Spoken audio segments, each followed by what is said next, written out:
Welcome to Suman TV. నేను మీ నవీన్. ప్రస్తుతం మనతో హోమియోపతిక్ ఎక్స్పర్ట్ డాక్టర్ చేతన్ రాజు గారు ఉన్నారు. హాయ్ సార్, నమస్తే అండి. నమస్తే సార్.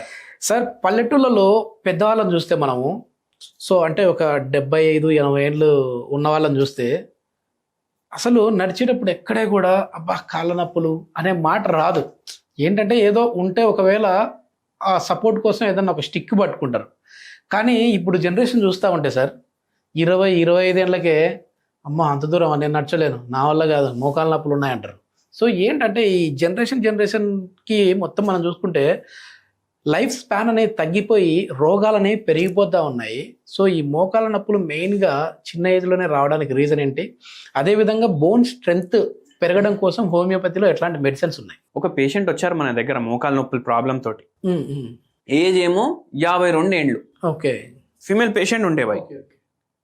ఆ అమ్మ మొత్తం బాధలు చెప్పుకునేటప్పుడు ఎంతసేపు చెప్పుకున్నారు, ఎంతసేపు బయట వెయిటింగ్ చేసిండ్రు. ఏం చేస్తుండే తెలుసా? ఇట్లా కూర్చొని వాళ్ళ బాబుతో మాట్లాడేటప్పుడు మసాజ్ ఇట్లా మోకాళ్ళకి మనతో మాట్లాడేటప్పుడు కూడా ఇట్లానే నడుస్తూనే ఉంది. అయితే ఏందమ్మా ఇట్లా నేను ఆపేసినాను అంటే నాకు నొప్పులు పెరుగుతున్నాయి. Okay okay. ఆపేసినాను అంటే నొప్పులు పెరుగుతున్నాయి నాకు. ఇట్లానే ఉంటా మొత్తం రోజు. ఇదే నా పని. టీవీ చూడడం, ఇది చేయడం, ఛానల్ మార్చడం, ఇది చేయడం. అది ఆపితే నాకు నొప్పి పెరుగుతుంది. గ్రేడ్ 3 ఆస్టియోఆర్థరైటిస్ ఉండే. Okay okay.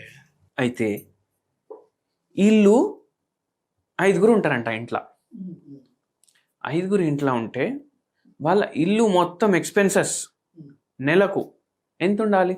మినిమం తక్కువ అన్న ఒక 15-20 వేలు అనుకోండి. 20 అంటే అన్ని రావాలి. పిల్లలు, బట్టలు, మళ్ళా పుస్తకాలు, తిండి గిండి, బయటికి పోవడం, ఇంటికి రావడం, కార్ ఖర్చు, బస్ ఖర్చు అన్ని మొత్తం కలిపి 1 లక్ష వస్తాయి కదా. వాళ్ళకు 15 లక్షలు అవుతుందంట. 15 లక్షలు. వాళ్ళ లైఫ్ స్టైల్ ఎట్లా ఉంది భయ్? పెద్ద ఇల్లు. మనం పెట్టుకునే దాన్ని బట్టి సార్. ఎందుకంటే ఇప్పుడు 20,000 జీతం సంపాదించేటోళ్ళు కూడా 15,000 ఖర్చు పెట్టుకుని 5,000 మిగిలించుకుంటా ఉన్నారు. ₹1,00,000 వచ్చేటోడికి సరిపోవట్లేదు. అయితే ఏంది, వాళ్ళు రెగ్యులర్ అయిపోయారు, జర తగ్గినాయి వాళ్ళకు. అయితే అప్పుడు ఓపెన్ అప్ అవుతారు కదా పేషెంట్లు, జర ఫ్రీ అవుతారు. ఇంటికి ఇంటీరియర్లకు 8 కోట్లు పెట్టిరంట. 8 కోట్లు. 8 కోట్లు అంటే ఒక బండ ఈ గోడకు పెట్టాలంటే ఆయన ఏడికో జపానో జర్మనీకి పోయి అక్కడ నుంచి తీసుకొని వస్తారు, పెడతారు. అంటే ఇప్పుడు షాక్ కదా మనిషి. అయితే ఇప్పుడు వాళ్ళు ఏదైతే బండ వేసిరు కదా ఇంట్లో, మళ్ళీ వాళ్ళు ఇల్లు బట్టి కూడా ఒక 7-8 ఏళ్ళు అయింది. బండ వేసిండ్రు కదా ఇంట్లో, ఆ బండ కూడా ఇంపోర్టెడ్ బయటికి వెళ్ళి మళ్ళీ వెట్రిఫైడ్. అంటే ఎంత షైనింగ్ ఉంటుంది, గ్లాస్ లాగా ఉంటుంది. ఓకే, గ్లాస్ లాగా ఉంటుంది. ఇప్పుడు వీళ్ళు ఉంటున్నారు దాంట్లో. నాకు అర్థమైందంటే అట్లాంటి బండల మీద నడిచినా కూడా మోకాళ్ళు అరిగిపోతాయి. కరెక్ట్ అన్నారు మీరు. ఇప్పుడు వాళ్ళకు ఎట్లా అంటే పూజా గదిలో చెప్పులు వేసుకొని పోవద్దు, వంట గదిలో చెప్పులు వేసుకొని పోవద్దు. అది వాళ్ళు మెయింటైన్ చేస్తున్నారు. లేడీస్ ఏం చేస్తారు? వంటలు ఎంతసేపు చేస్తారు? రోజు నిలబడి చాలాసేపు చేస్తారు. మార్నింగ్ ఒక 1.5 గంట చేస్తారు, మధ్యాహ్నం ఒక గంటన్నర, మళ్ళా నైట్ ఒక గంట. 4 గంటలు అయితే నిల్చొని ఉండాలి కదా బండరాయి మీద. ఖచ్చితంగా. ఇప్పుడు మీరు ఒకటి గుర్తు చేసుకోండి. మీ నాయన వాళ్ళ నాయన, మీ తాత ఎంత స్ట్రాంగ్ ఉంటుండే. అవును. మా నాయన వాళ్ళ నాయన కూడా ఫుల్ స్ట్రాంగ్, పత్తడిపోటు బాడీ ఉంటుండే వాళ్ళది.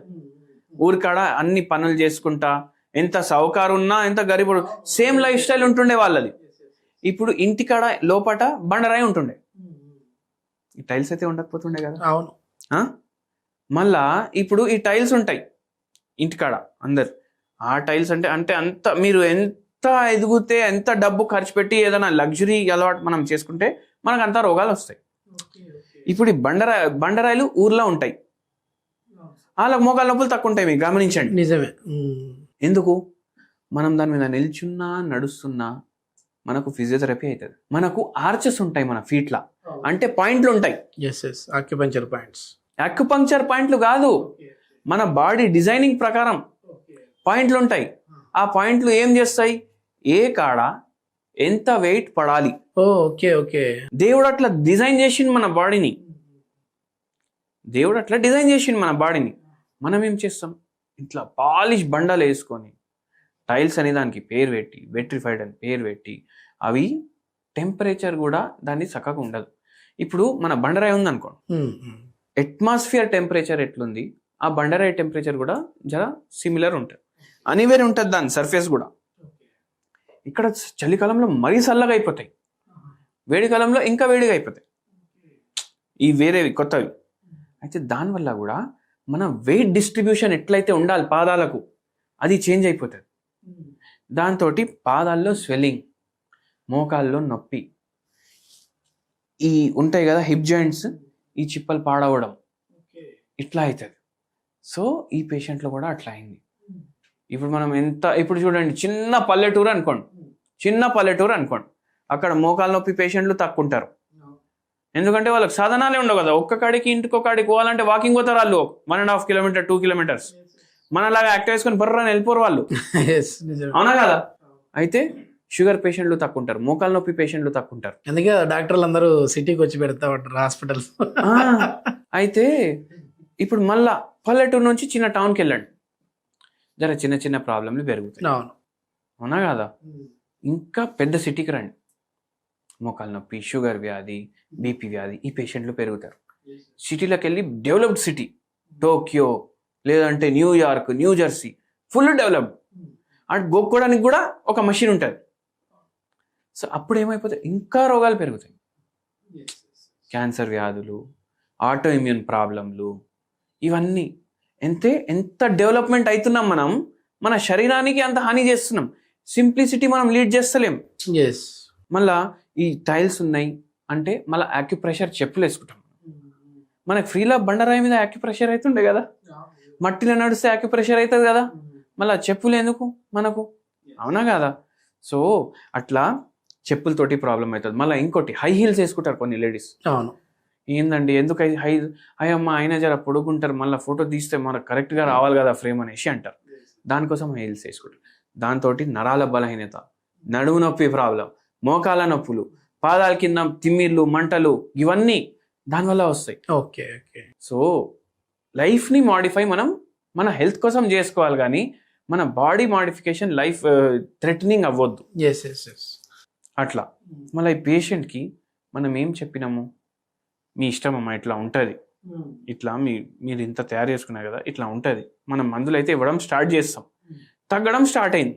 ఓకే, తగ్గడం స్టార్ట్ అయినాక ఏందమ్మా మళ్ళా బండ అది ఏంది సార్ మీరు అది అన్నారు కదా అట్లా మళ్ళీ కోట్లు పెట్టించి బండలు వేయించడం, మళ్ళీ ఏం చేసినామంటే ఏం లేదు సార్, ఇప్పుడు నేను పూజ గదిలో పోగానే కింద కూర్చుంటా, మ్యాట్ వేసుకొని కూర్చుంటా. ఇప్పుడు వంటింట్లో పోతలేను, నేను చెప్పులు వేసుకొని ఉంటున్నా ఫుల్ డే. Okay okay. మళ్ళా మీరు ఇచ్చిన మందులు వాడుతున్నా, అండ్ ఆపరేషన్ కూడా చేయించుకుంటలేను.